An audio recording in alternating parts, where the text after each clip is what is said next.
Because we don't know when that 70th week is, right? Yeah, well, there's certain things that we can tell.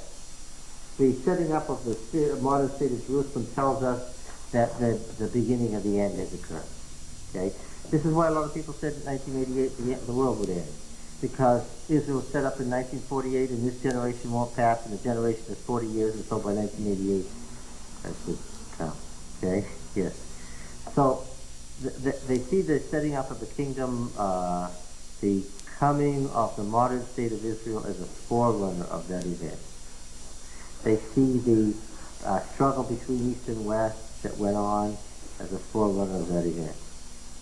But they're not trying to say that at some particular date in the future that Christ is going to come. Oh, yeah. Well, Some of them are. yeah, depends Even on... though the Bible says nobody knows the time of the hour, they are actually... Cut. See. What did you just do? Stop and think about the exegetical principles operating here. When Jesus was talking to his disciples, when was that? You find yourself in this... Yes, that's right.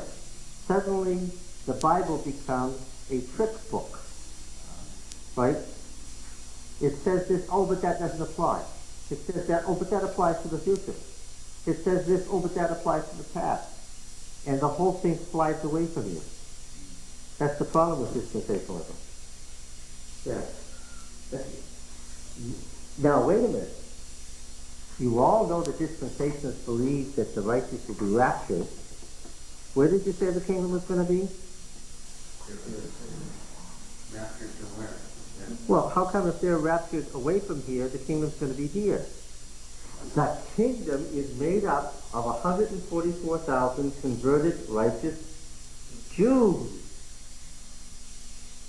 The Christians, well, were raptured to heaven.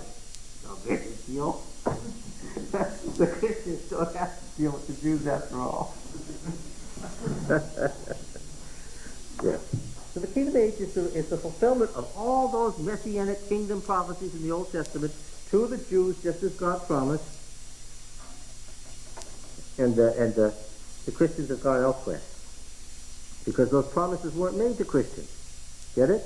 They were made to Jews.